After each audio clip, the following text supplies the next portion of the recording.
Parks and Recreation Department. And noted on this slide are team members who may jump in later to answer any questions. You see down here in the lower right hand, Jeremy Franzini will join in as a second presenter later in the presentation. Here's a quick roadmap of what's ahead in tonight's meeting. Project recap, South Lane County Park background, South Lane County Park today, the park improvements process, public engagement summary, survey results and public input, our new concept plan, and some Q&A, of course.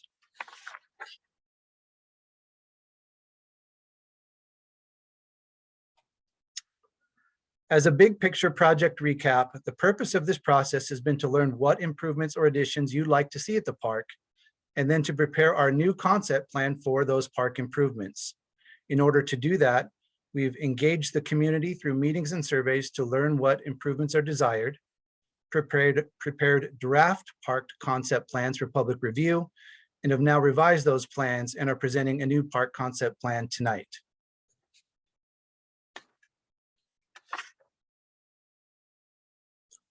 For those of you that have attended the first two public meetings, these next slides will be a bit of review, so I'll move through them fairly quickly.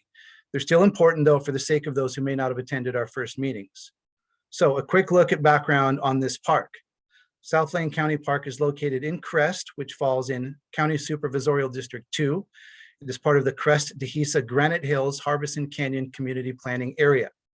Sadly, in 2003, wildfires tore through this area, heavily impacting this property.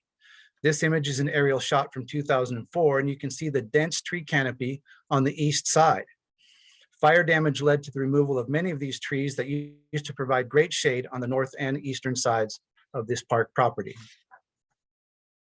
This is a more current aerial, and you can see there's very little tree canopy coverage left. But just to orient ourselves a bit before we look at the park more closely, the park is bounded by Crest School to the north, residential on the east and west sides, and South Lane itself across the south. As far as existing conditions, the northwest corner is near the school and library, where there's also a secondary access to the park, and it's a somewhat shaded area. There's an access road across the northern boundary between the school and the park, and a drainage crosses here into the park. As a result of that flow, the upper central portion of the park is a drainage and runoff area and is often wet. The main feature on the east side of the park is the very nice, well-established trail which runs north-south. That takes us generally to the southwest corner, where some improvements have already been made. These include the access off the main road, the entry and roundabout parking area, some picnic tables under tree shade, and trails leading to the main horse ring, and also that trail on the east side. This area also has a hitching post and is used for parking and staging for equestrians and other users. There are, of course, two other main built features of the park, the main horse ring and the small horse ring. So here's where we are in our process. Today is public meeting number 3. In the first public meeting, we introduced this project and shared opportunities for you to share feedback, which included launching our first public survey. In our second meeting, we shared the results of that survey and looked at park design concepts and opportunities based on the preferences you shared with us. We received your input again during that meeting, and even more so after that meeting in the second project survey. We then took all of that information and direction you gave us and started to puzzle together a plan that shows what you want in the park. Public outreach has, again, played a clear role in our process. Understanding who uses the park and what they and the greater community want for South Lane County Park has been at the center of this entire effort. This process started just about a year ago by sending out over 2,300 mailers to residents all around the Crest area. The first public meeting for this project was generally an introduction, again, to the project. It also included live Q&A, and that's when, again, we launched that survey. We were then invited to give a follow-up presentation to the Crest Community Association. Both meetings helped us to get direct feedback, and both meetings helped us to direct people to that online survey. In all, that first survey was open online and live for more than 6 weeks. For a second public meeting, we once again sent out over 2,300 mailers, and we're glad to get an even bigger turnout than our first meetings. And in that second meeting, we looked at our survey results and how they translated into potential park features and overall park designs. We also launched that second online survey, which was kept open live online for more than 6 weeks. Most recently, we attended the Crest Tehesa Granite Hills Harbison Canyon Community Planning Group meeting in fall, where we received some additional direct feedback from attendees. In all, our public outreach includes almost 7,000 mailers, presentations in 5 meetings, and 2 public surveys that were live online for more than 12 weeks. So let's look at some results from all that outreach. In our last public meeting, which was public meeting number 2, we asked for your input again and launched that second survey. We showed you 2 park concept plans. Here is concept A and concept B, and asked which things you like most about each one. In concept A, we proposed, for example, replacement of the equestrian arenas, more improvements to the parking area. This one showed an off-leash dog area, which ultimately did not score well. Concept B showed less improvements, but included an open lawn area that did score well. So we asked for your overall concept preference, and we asked for elements within each one for your preference. As you see in this chart on the right, there was a very strong preference for concept A as an overall park design. This was the design that in general proposed more improvements.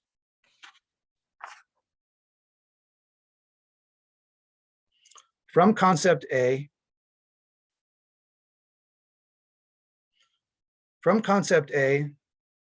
the top 3 amenities that you preferred are more trees and vegetation, the nature play area, and additional trails, which we also call increased circulation throughout the park. So we worked from concept A as the overall plan and took your most preferred amenities and fit them together into one overall new concept. The new South Lane County Park concept plan includes defined trails and improved circulation throughout the park, replacement of equestrian arenas, substantial improvements to the parking area, an outdoor classroom, a mid-sized open lawn right next to a new nature play area, and lots of trees. So at this time, I'd like to introduce Jeremy Franzini from our design team. You may remember that Jeremy was with us for meeting number 2, where he did a great job. And tonight, Jeremy will once again go through specific park sections and help us take a closer look at specific park features. Jeremy? Thanks, Nick. And thank you everyone for joining us again tonight. As Nick mentioned, I'm going to walk through the key components of the master plan and provide some photos of the ideas of what the park may look like so that everyone has a pretty good understanding and feel for what the overall goal of these improvements is going to be. So we're going to start by going through this and sort of zooming in on different areas so that we can look at a little bit more detail. As the previous plan is such a large scale, it's hard to see. So as we zoom in on this entry area, there's a few key design amenities and components that I'd like to point out based off the feedback we got from the last community outreach meeting. Starting from the main entrance to the parking area, that location will remain the same, but the intent is going to be to improve the parking lot by making a clear delineation of car parking stalls, making sure we have ADA parking stalls, as well as making sure there's some equestrian trailer parking spaces so that people coming with their trailers will be able to unload their horses and go use the nearby equestrian arenas. In that context, we're going to make sure that there's a hitching post so that horses can be tied up temporarily, and before they move on to the arena areas. At the main entrance, we will be putting a County of San Diego Parks entry monument sign to clearly delineate that this is a county park and improve the entrance area experience. We're also going to improve the pathways and walkways throughout this lower area with decomposed granite trails or compacted earth walkways, as well as making sure that we're going to have a pedestrian bridge that goes over those drainage areas that Nick mentioned. Again, just keeping people, when there is water coming through there, it'll keep people dry and allow better access and circulation throughout the entire park. We also are going to make sure that we salvage the existing wooden kiosk that is out there and relocate it in a better location with this design, and make that available for containing information, interpretive information, information about the park. We're also going to install another new kiosk at the main pedestrian entry near that pedestrian bridge, again, so information can be easily disseminated to users that are coming to the park. And most importantly, we're going to be preserving all of the existing oak trees that are out there. Those are native oak trees to the area.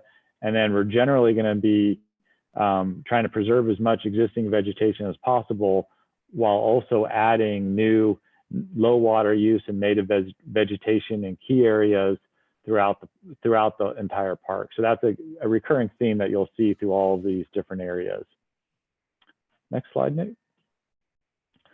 So here are some images kind of representing the idea of those amenities that I spoke about.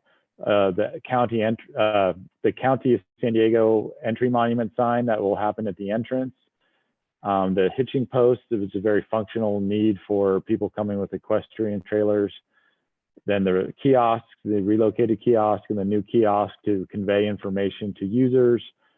There's potential for interpretive signs as an educational component, as well as the pedestrian bridge over the drainage area in those key locations. So the next concept area that we want to talk about is the equestrian arena. Again, there's the two main components is to install a new large equestrian arena that would be 120 feet wide by 200 feet long, as well as adding a new training pen, which would be a 50-foot round diameter pen for smaller training sessions. There's also a temporary, like an equestrian unloading zone up near that pen, where people can, unload their trailers there. There's a hitching post they could tie up their horses and access that upper training pen a little bit more easily than through the main parking lot. That's an existing condition that we're going to maintain through that area. We also, again, are going to have new walkways, pathways throughout the area. We're showing some aluminum bleachers that would oversee that large equestrian arena, whether it's for people just watching the activities or if there's a larger group event. Replacing the existing bleachers that are there on site that are in disrepair. There's also going to be a picnic area a little bit to the south of this, southeast, yes, right there, of the equestrian arena. Again, more opportunities for people to come use the park, picnic, enjoy the shade of the new trees that are going to be planted, as well as there's opportunities for interpretive signs. And again, to reiterate with the vegetation, the key is to protect the existing oaks and as much of the existing vegetation as possible, while also supplementing with new native vegetation in key areas. Next slide, Nick. So here are some images of what these amenities could look like. Again, the new equestrian arenas and pens. Everyone out there knows that, while the fence is still standing, it's leaning and falling over in several locations, and getting some new facilities and equipment was a priority. So we're showing what these new pens would look like, as well as the bleachers that would oversee, again, the large equestrian arena. There's an opportunity for interpretive signs, perhaps. Again, those could be about the history of the site or some of the environmental functions that are occurring on site. And again, new picnic tables in that new picnic area. So moving over sort of to the east of the parking area is where this open lawn area would occur. And in that, there's a few key features. There would be a lawn area that would be open grass. It was a nice flexible space for whether it's for passive recreation or events. It's a nice little feature to have within the park. And then, right adjacent to that, there's going to be new trails, benches, and gazebos to provide shaded picnic in this location, as well as the nature themed playground equipment and the play area that was discussed, that came out from the previous community surveys and workshops that were conducted. On the next slide, we've got some photos of what this would look like. Again, open lawn. And here's some, again, just showing some different ideas of what this nature themed play area could be, whether it's climbing logs or different features, even incorporating slides potentially, but keeping it very natural looking and the wooded theme that fits the context of this particular park. We want to make sure it blends and is a cohesive match to everything that's happening in the park. Next slide, Nick. So the last kind of area we want to focus in on that has a lot of these key amenities is going to be in the northwestern corner of the site. This is just south of Crest Elementary School, and there's already a trailhead entry there, but we want to enhance that entry and really make it relate a little bit to the school by calling it an outdoor classroom, and what that could look like but again, making that look very natural to fit in with the context of the park. So this outdoor classroom would be formed by using natural rock boulders in a semicircular pattern to create that mini amphitheater type feel, so that this could be used whether it's by the local elementary school or other groups that want to go out and have sort of a gathering area, an informal gathering area. It really creates a nice cohesive trailhead entry to that northwest corner. So we also want to make sure that we improve the walkways and pathways again with those natural surface pathways. We want to have an entry kiosk, which again is an opportunity to display information about the park, current events in the community, as well as potential for interpretive signs. Again, working on that educational component with the proximity to the Crest Elementary School. And again, protecting trees, adding new trees and vegetation in key locations around that area, just to enhance the overall experience. Some images again, the large image on the right, you can see how those boulders could be arranged to create that outdoor classroom, gathering area, community gathering area, at a small scale that is appropriate for the size of the park and the amount of users that would be there. And again, the kiosk for just conveying information, as well as that interpretive sign learning component that will be incorporated throughout the park. So that summarizes the overall design components, and I'm going to turn it back over to Nick, and he'll continue with the presentation. That's perfect. Thanks, Jeremy, as always. And Jeremy will be with us to help with the Q&A if anyone has some technical or construction-related questions. So now that we have our new South Lane County Park concept plan, what do we do next? We continue our process and we move forward. The first thing we'll do is to use this concept plan to prepare construction plans for the improvements. We estimate that to take 6 months. Once we have construction plans, we will use remaining project budget and determine what improvement can be made while we wait for the rest of the project to be fully funded. We'll report back to the community planning group on the phasing of the project, so make sure you stay connected there or via our project email list, which many of you are getting emails from me. You can email me anytime or call anytime. And many of you have my contact already, but it'll be added to the chat and will be also shown at the last slide of our presentation as we close tonight. So at this time, I'd like to thank and congratulate everybody here. It's a great accomplishment to get a concept plan done, and everyone here should be recognized for contributing your time and effort to this process. That does conclude our presentation, or the presentation portion of our meeting tonight. And we're going to go ahead and open it up to Q&A. To ensure that we get a full account of all the questions asked, we'd like you to please type them into the Q&A panel, as we showed you up here at the beginning. And our host, Jessica Geisler, will lead this section to ensure we don't miss anything. Jessica. Hi, thanks so much, Nick, and good evening to all of our guests who've joined us. I'm happy to host the Q&A portion of tonight's meeting. As you can see, we have started to receive some questions. Those are all in the Q&A pane, as Nick just mentioned. Please be sure to post them there so we don't miss anything. If we do miss it, please feel free to repost, and we'll do our best to make sure that we address your inquiry. All right, so we have a couple of questions to kick off with, and I think at first, I want to talk a little more about the drainage from the local school. We had a comment in here from Dennis who's asking us how we might want to address the drainage and if we could potentially redefine the drainage area. So I believe this is probably a really great question for Jeremy.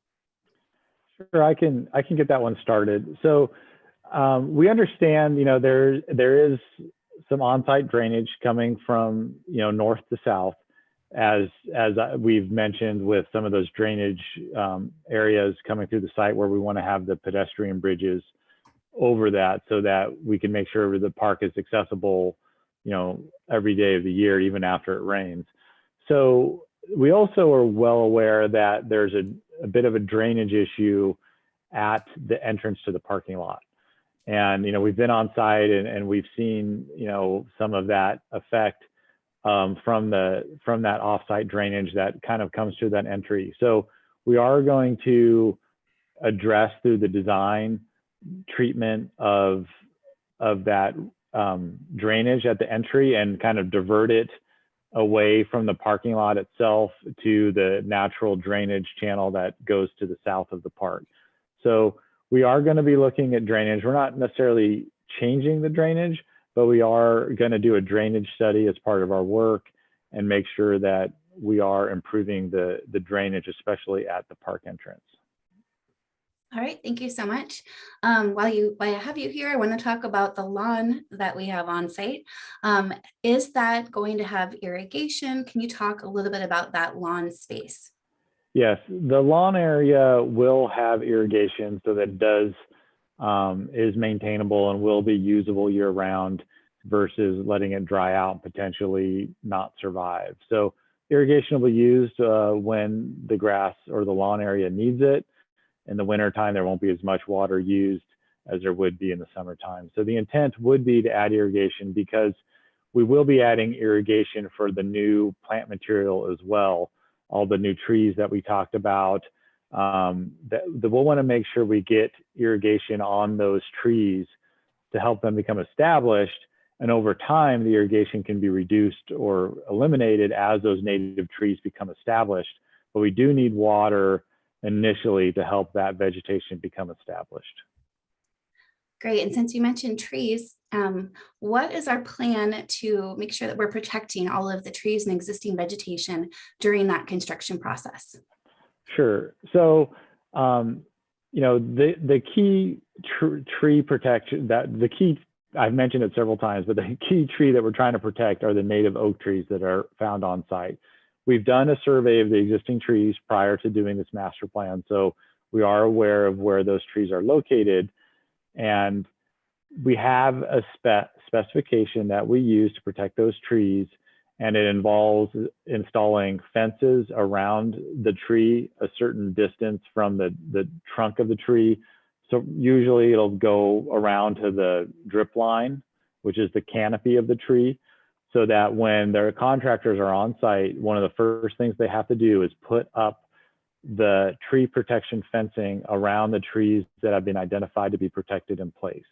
So that way, when the construction activities are occurring, they're not putting equipment or materials or walking underneath the drip line of those existing trees, because we want to protect them, protect their roots, and make sure that nothing is potentially impacting those particular trees.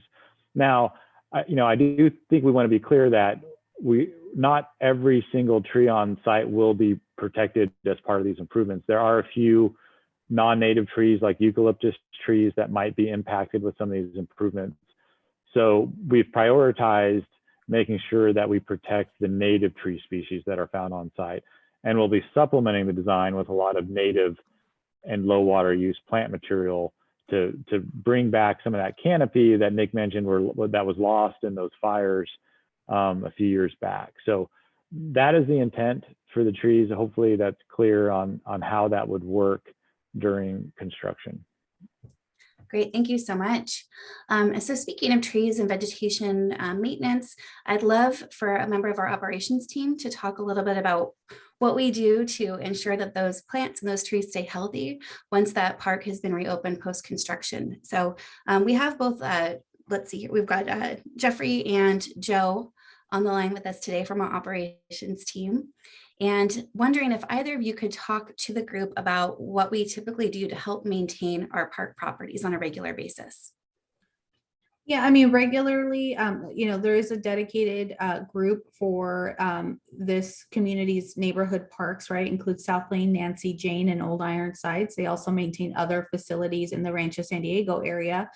So they do maintenance regularly as part of their opening routines for the parks to get them up and running each day. They also, they have projects, right, that they put on the schedule. So that could be anything from doing mowing to spin trimming, things of that nature, restoring the staging area currently after large rain events. So there is a multitude of tasks that they're performing day to day at that site. Specifically when the project's completed, we're going to work with Nick and potentially Jeremy here in our design team and development team to really understand the amenities that have been put in place and the proper maintenance of those amenities, right? So we want to educate ourselves on what the proper maintenance of those amenities is going to be. And establish almost like an operating maintenance plan for the park to ensure that, all the beautiful new stuff that we're putting in lasts for many years to come. So we'll work closely, like I said, with the team here to make sure that we have that information and that we educate our staff about it so that we can maintain these for future years. Perfect. Thanks, Joe. And so I also wanted to tell the group here, we have a tree specialist on site with County Parks and Recreation. So in addition to protecting those existing oak trees, when we plant new trees, Dario has a plan. So I love to share that with you. He visits every single one of our park properties. He keeps a tree inventory and he provides best practices for tree maintenance to all of our park teams. So he sees a lot of great things throughout the county. And I think he's really excited about this project in particular because of the fact that we're going to be adding to San Diego's tree canopy. So kind of speaking about the things that will be planted on site, I would love to bring Anna on here. We have two questions, one from Candy about what grasses we'll be using in the lawn area, and one from Paula about what types of trees could be planted. And so hoping maybe Anna could talk about the types of grasses and trees that would be native and or appropriate for this park. Let's try Jeremy Franzini for that one. Okay, perfect. So let's start with the trees. I've mentioned we want to use native and low water use plant material. Most likely the trees are all going to be native, California native tree species, meaning oaks, potentially sycamore trees if there's, near the water or the drainage area. So we want to make sure that we're using those native tree species to get that canopy back as a priority. Not that there couldn't potentially be some other low water use selections, but that's going to be the emphasis, is going to be to use those native tree species. The grass in the lawn is going to be a traditional, lawn grass, most likely, probably, I would say maybe either a tall fescue or a Bermuda grass would be used in that lawn area. Knowing that that lawn area is going to be contained by walkways because we don't want the grass to creep into other areas that we want to protect and keep natural. So that's going to be the design intent there. Okay. And Jeremy, while we have you on camera, when you mentioned that there's special protocol in place as we're trying to protect our trees during that construction process, is it a member of your team that helps to make sure that those trees stay healthy? Do we hire outside assistance? Who's kind of making sure that those trees stay safe? It kind of it's a little bit, it's going to be, the county is going to be responsible for that. And so the county will have construction managers or superintendents that are on site and visit the site during construction to make sure that the contractor is following all the protocols that they should be following. And one of those is going to be tree protection. So ultimately, the county has supervision over the contractor during construction to make sure that tree protection is happening, as well as a lot of other important things that need to be overseen by the county of what the contractor is doing on site. I can add to that, Jessica. So we do have specific performance criteria written into our what are called bid documents and what ultimately become a construction contract. That'll include performance requirements to protect things that are on the site as they are now. And they'll also include performance requirements to ensure that new planting is established. And we have different criteria for different time periods, say, could, depending on what's there, maybe 90 or 180 days, but we do have very specific performance requirements to ensure that things are fully established. And that's typical construction methods. Good stuff. Thank you. All right. Well, since Nick, you're our project manager on this, can you share the timeline for this project? Will the construction be done all at once, or is it going to take place over several years? Well, this park was initially budgeted or given $650,000 for project design, environmental surveys, studies, processes, and whatever we could, get out of that for some amount of construction. That means there's been enough to fund the design process, which has led to the concept plan revealed here tonight. And then it will also fund the construction drawings, which again, we estimate to take about 6 months. Once we have construction plans, we'll evaluate remaining project budget to determine what improvement can be made while we wait for the rest of the project to become fully funded. Again, we're going to be coordinating with the CPG. We're going to check in with them, I think in summer. I don't have a date yet, but to say to them, hey, here's where we are on the plan set. Here's how we're looking, and maybe even here's what we propose for the initial improvement, or maybe even here are a couple choices. So we don't know enough yet, but we have to sort of weigh it all as we move into the next phase. Okay, thank you. So Nick, can you pull back up the slide that talks about the preferred amenities? Because we have a couple of questions related to that. Annie's asking what happened to the dog park, that it looked like 40% wanted one. So if we can talk to that, that would be great. Yeah, so we have only a certain number of space. In the case of the dog park, it just didn't score as high. It was proposed in the same area in the lower right-hand corner down here. It didn't score nearly as high as the open lawn area. So that was the choice that was made for down there. Okay. Okay, so let's take a look at what else we have coming in here. We have questions about funding. And so I believe Chelsea, also from our development team, wanted to respond to these. Dennis is asking, who is funding the project? Hi there, my name is Chelsea Jander, Senior Park Project Manager. So we currently have funding for $650,000, like Nick had mentioned, and that's for our design environmental, with a little bit extra for potentially some initial improvements that we're looking at now that Nick was referencing. And then in upcoming fiscal year 23-24, there is a request for additional funding for the full implementation of the concept plan as part of the capital improvement needs assessment that happens every year for county prioritization of capital projects. So we got a little bit here, and we're asking for a little bit in the future as well. Okay, and hey, Chelsea, we have another question related to financing. Mary is asking how much of the proposed budget has already been spent on planning and design, and will we be able to complete this project based on the funding we have available? That's a great question. I think that's, I don't have those details in front of me right now, but what we can do is if you reach out to Nick Faircone, he can circle back with you and give you a little bit more information on that later, maybe tomorrow on that topic. But yeah, the priority was for the initial funding to get us through this master planning effort that Nick has been leading, and then get us through the construction document process to get us bid ready and ready for the construction part, which also includes that environmental component. Great, thank you so much. All right, we have a question regarding park design. Will the horse arena also be graded to be level in addition to the new fencing? This question I'm going to hand over to Jeremy.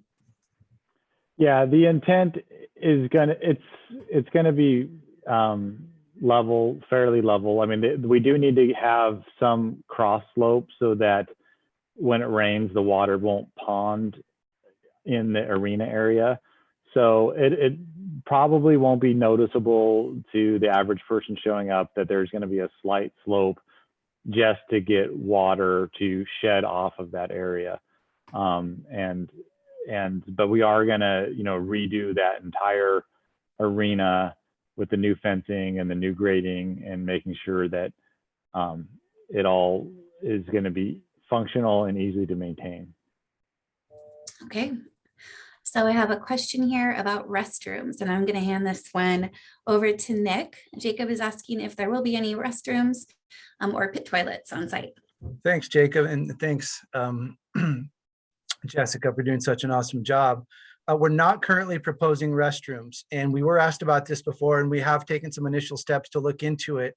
The site does challenge the construction of conventional restrooms in a few ways. The drainage that Dennis was asking about is part of it. There's a higher water table than anyone would want, and those can challenge, again, the use of even pit toilets. So what we've shown here down in this very southwest side of the proposed improved parking area is basically a pad, which would also be either concrete or decomposed granite. And those would enable the use of portalets.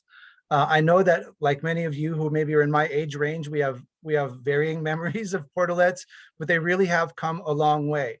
And when they're maintained on a regular basis, which is the only way that we would bring them to the site, they're really pretty reasonable. And a lot of people have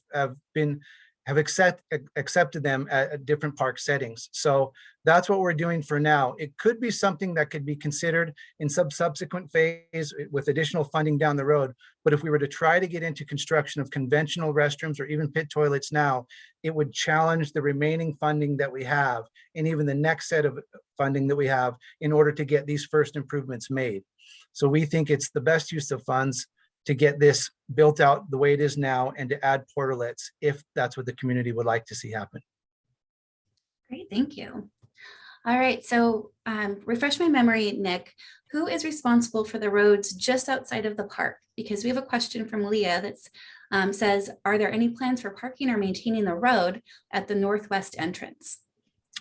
Those are actually outside the boundary of the park, and we'd have to contact you. Can send an email to me, and I'll have to talk to our friends at Public Works about that, and I'll be glad to help coordinate for a response. Great, thank you.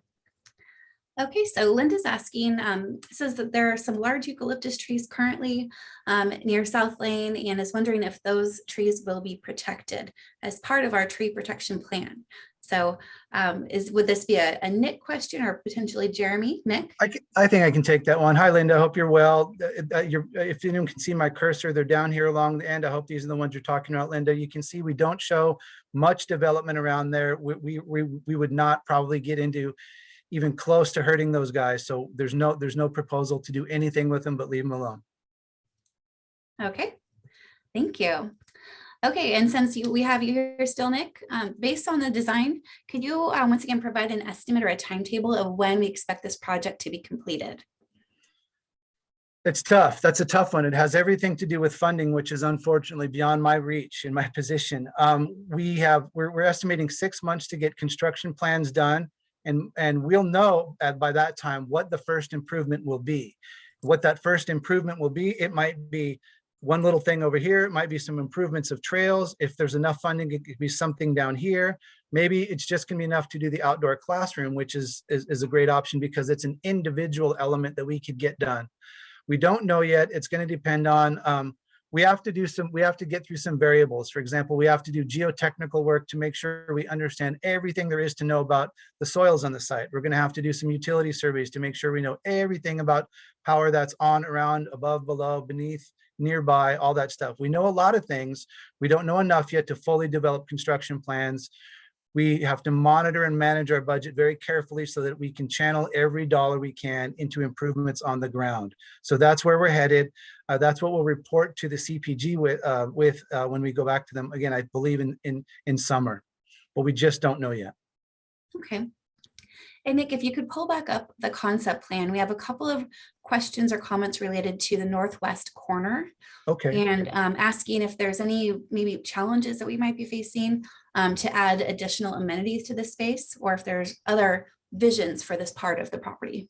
I do have the concept plan open. Are people able to see it, or am I on the wrong? You know, it might just be me. I have my Q&A box. It might be right over the photo. So And my apologies. I'm doing the opposite. So I do have the concept plan up. So please let us know Okay. if you're not seeing it. We are proposing the outdoor classroom for the northwest corner. Again, because that space is a little bit constrained by some trees and some rock outcroppings and some other physical features. And let me pick up on something Dennis asked about earlier.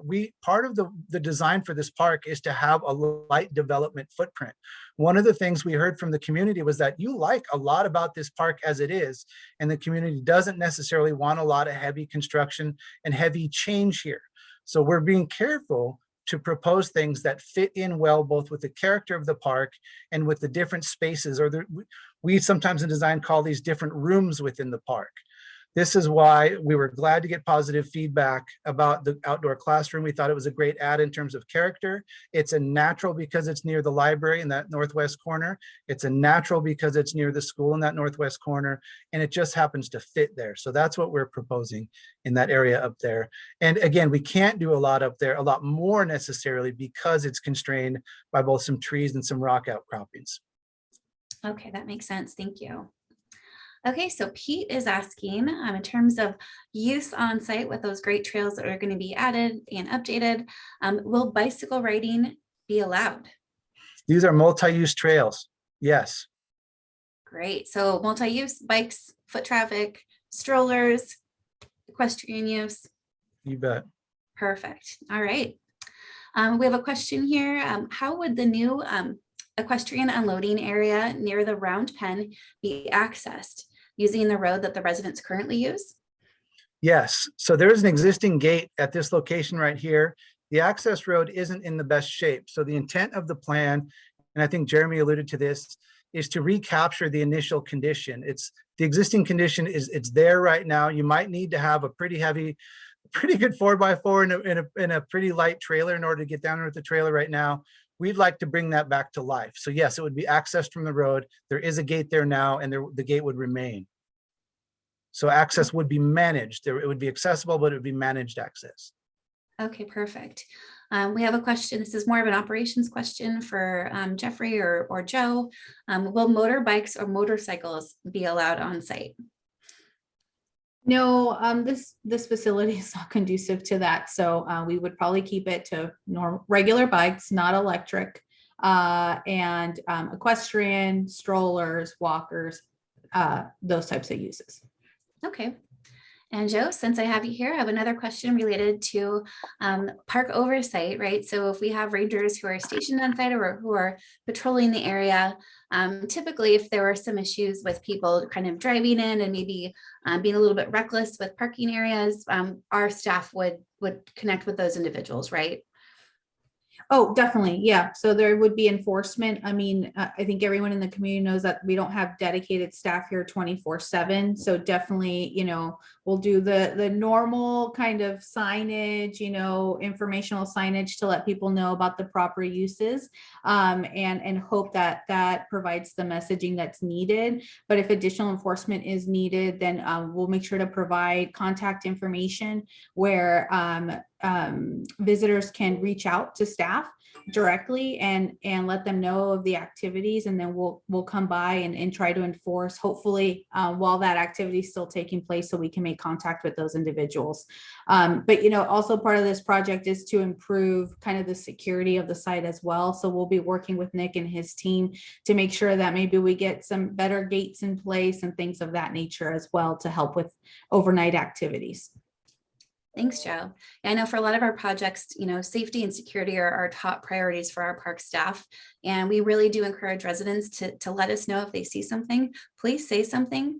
And to Joe's point, we will have a kiosk sign installed at the park that has all those important phone numbers. So please, please, please don't be shy. If you see anything that doesn't look right or that you might need help with, reach out to our team and we'll make sure we address it as soon as possible. Jessica, let me quickly add, we did circulate this plan to some of our partners for review, not just fire, but we circulated this to the Sheriff's Department. It has a group that provides what's called CPTED, or Crime Prevention Through Environmental Design. They absolutely loved it. This park does offer what's called good visual access, meaning from a lot of places you can see into the park. Visitors can have special and individual experiences, but our design is conducive to successful community policing. And so we got a very positive response from the Sheriff's Department in their CPTED review. Great, thank you. So we have a question here from Marcus related to dog walking. Will dog walking on leash be permitted on those trails? And if so, are there any plans for trash cans or dog bag dispensers? Yes, That is yes, yes, yeah. they will. I've been there with my dog. She loves it. We are showing dog waste stations. So there will be those doggy bag dispensers, and dogs are absolutely allowed on leash. Invited. Yeah. Thank you. Okay, let's take a look at lighting. Will there be lighting at the park for any after hours use? No, we're not proposing any lighting. All right, that was quick, easy. Pat is asking if the tables and other equipment on site is going to be secured to the ground so it cannot be stolen. Yes. All right, thank you. Let's see here. Oh my goodness, I think we're actually caught up on questions. Does anybody else have a comment or a question to share with our park team? We are here and ready to answer your questions.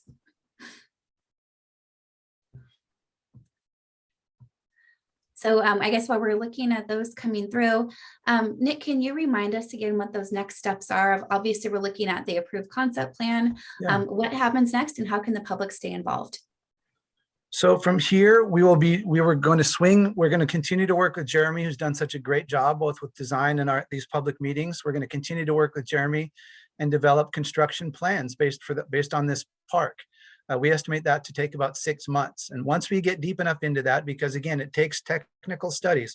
We've got to know everything there is to know about utilities. We know a lot now, but we've got to take additional steps to make sure we know everything about both utilities, soils, and everything else. But once we get there, we'll have a clearer picture of what the construction drawings are going to be like, how much it will all ultimately cost, and then what remains for us to make our initial improvement to the park. And again, we're managing these dollars very, very carefully so we can channel the initial distribution we got into the ground. And while that's happening, we're continuing to work concurrently in other lanes to get the full funding for the big picture to be completed. I don't have a timeline yet on that. That's kind of out of my grasp. But I can tell you that we're going to have construction plans. We're aiming for 6 months. And at that time, we'll know what the first set of improvements is. And when we know that, then we'll have a construction timeline. So we're going to be continuing to report to the CPG. You guys can stay connected to me, or you can stay connected to the CPG for updates. Great, thank you. Sure. And I know there are a lot of potential amenities for this park, and it was really tough to decide what could fit in the small space that's available, and also given all those different geological constraints.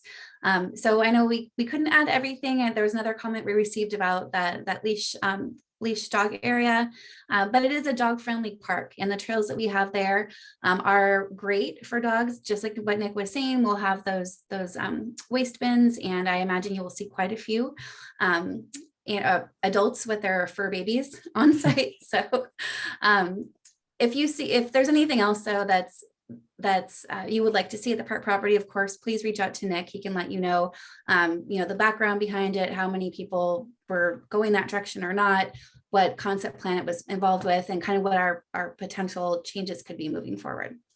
So I believe that's all the questions we have coming through. I see some general excitement in the comments. Thank you for your excitement. We cannot wait to bring this new recreational amenity to you. And I think that's it for me. So Nick, I'm going to hand it back over to you to close the meeting. And just for the rest of the group, thank you for having me. It's been a pleasure to host your Q&A session tonight. Well, thank you all so much. It's been another great meeting. You guys have been so great to work with. I like you. I really, really share your excitement. It's such a special park. It's been great to get to know Crest just a little bit more. Like Jeremy, I'm from San Diego. It means a lot to me to be able to work here. So thanks to everybody. I've stopped the slideshow here on the slide that includes my email address. Most everybody has my contact information. The Crest Community Association and others in the area certainly do. Please let me know if you have any questions. I'll be glad to talk to you about them. And thank you everyone for your support. And if I'm not mistaken, we're actually finishing ahead of schedule. Let's wish that that's not the first time this happens for the rest of the process. Thank you, everybody. This will be recorded and posted to the project webpage as well. So we'll see you all again soon. Thanks and have a good night.